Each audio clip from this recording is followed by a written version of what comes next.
रात्री उशिरापर्यंत आम्ही राष्ट्रवादी आणि शिवसेना UBT आणि शरद पवार साहेबांची राष्ट्रवादी यांच्यासोबत वाटाघाटी केल्या आणि बऱ्याचशा जागांवर एकमत झालेलं आहे.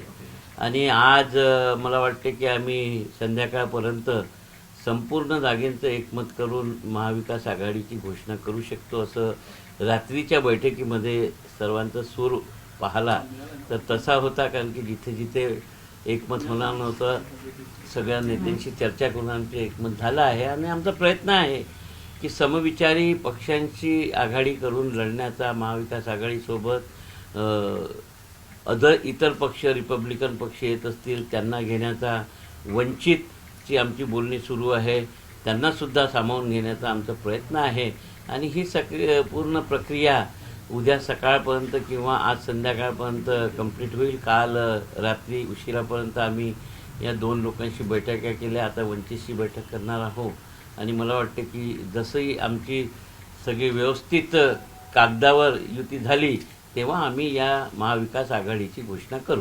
जागा वाटपाचा काही फॉर्म्युला ठरलेला आहे का? कोणाला किती जागा या सगळ्या बाबतीत निश्चित? हां, आम्ही 1 to 1 जागा वाटपावर प्रत्येक मतदारसंघात प्रत्येक प्रभागात कोण निवडून येऊ शकतो, कशामुळे निवडून शकतो या सर्व विषयांवरच बसून सर्व नेत्यांशी चर्चा केली. म्हणजे आमचे विधानसभेचे लढलेले तिथले उमेदवार, राष्ट्रवादीचे नेते असतील, अध्यक्ष, त्यांचे प्रमुख लोक यांच्याशी आम्ही 1 to 1 एकेका जागेवर चर्चा केली की निवडून येणारा उमेदवार कसा, त्याची क्षमता काय, तो निवडणूक लढला होता काय, त्याचं बॅकग्राऊंड काय, या सर्व बाबींवर आमची चर्चा झाली. आणि त्यातनं जवळपास 10-12 जागेंवर आम्ही एकमत झालो. आज पुन्हा आमची बैठक आहे आणि सर्व सुरळीत झाल्यावर आम्ही एक महाविकास आघाडीची घोषणा करू. काँग्रेस किती जागा लढणार आहे? आता असं आहे की या इतर पक्षांना ज्या जागा दिल्यानंतर उरल्या तेवढ्या जागांवर काँग्रेस लढणार आहे. किती जागा सोडायला तयार आहे? आम्ही सोडायला म्हणजे त्यांच्या महत्त्वाच्या निवडून येणाऱ्या किती आहे त्या आम्ही द्यायला तयार आहे.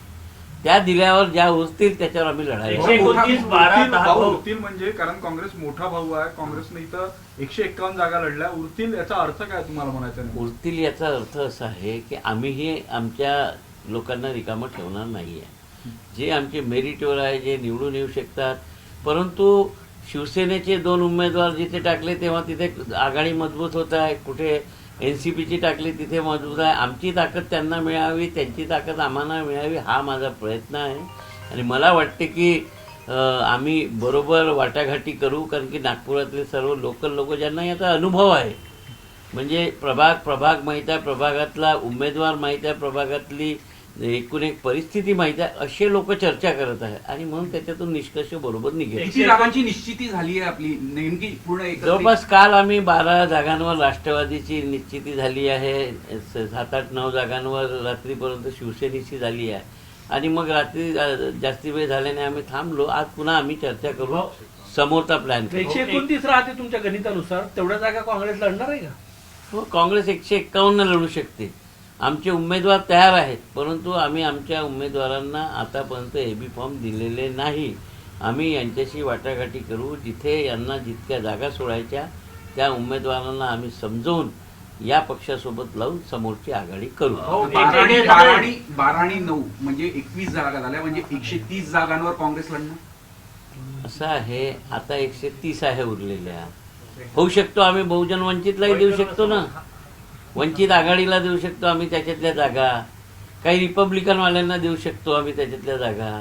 तर जशी परिस्थिती येईल त्या परिस्थितीत समविचारी पक्षांना सोबत घेऊन लढण्याचा आमचा निश्चय आहे. तुमचे उमेदवार दुसऱ्या पक्षाकडून ताकदवर ठिकाणी असल्यास लढण्याची तयारी काही झाली आहे का? तशा अनुषंगाने काही चर्चा झाली आहे? असं आहे की कोणता उमेदवार कुठे लढतो, प्रत्येक पक्षाजवळ उमेदवार आहे आणि आम्हाला तसं नाही करायचं आहे. आम्हाला आमचा उमेदवार असेल त्यालाच द्यायचा आहे आणि त्यांच्या पक्षातील असेल त्याला ते देतील, असंच होणार. भाऊ, 129-12-10 हा फॉर्म्युला फायनल झालेला आहे. यात किती तथ्य आहे? कसं आहे, 129-12-10 हा रात्री झालेला फॉर्म्युला आहे. कारण की आम्ही 12 जागा NCPला सोडलेल्या आहेत आणि शिवसेनाची आमची बोलणी झाली तेव्हा एवढ्या जागा दिलेल्या आहेत. परंतु काही जागांवर अजूनही आम्ही बोलणार आहोत.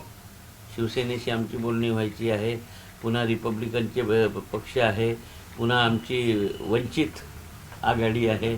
या सर्वांशी बोलल्यावर कितीचा आकडा होतो ते तुम्हाला आम्ही सांगणार आहोत. म्हणजे या मनसेला- अरे, मनसेला राजकारण सोबत म्हणजे घेणार आहात का? गणित नाही आहे, केमिस्ट्री आहे. भाऊ मनसेला सोबत घेणार आहात का? मनसेला काँग्रेसच्या कोट्यातून जागा देऊ अशी देखील चर्चा असं आहे की मनसे आमच्या सोबत नाही, मनसे शिवसेनेसोबत आहे.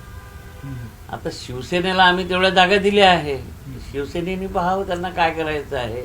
म्हणून आम्ही असं काही एकदम बाइंडिंग नाही. आम्ही भाजपाच्या विरोधात असलेले जे पक्ष आहे ते आमच्यासोबत येत असतील त्यांना सामावून घेऊन मोठा भाऊ म्हणून घेऊन चालण्याची आमची तयारी आहे. नाही, सगळ्यात महत्वाचं जसं मनसे करता युबीटीने सॅक्रिफाय करावं असं म्हणताय, तर वंचित करता नेमकं कोण सॅक्रिफाय करेल किंवा कोण जागा सोडेल? चर्चा सुरू आहे, आपण म्हटलंय 129 समजा म्हणत असाल. नाही, वंचितसाठी आम्ही करू ना. वंचित वंचितसाठी आम्ही करू. आम्ही वंचितला सामावून घेऊन आणि त्यांना जागा देऊन आम्ही.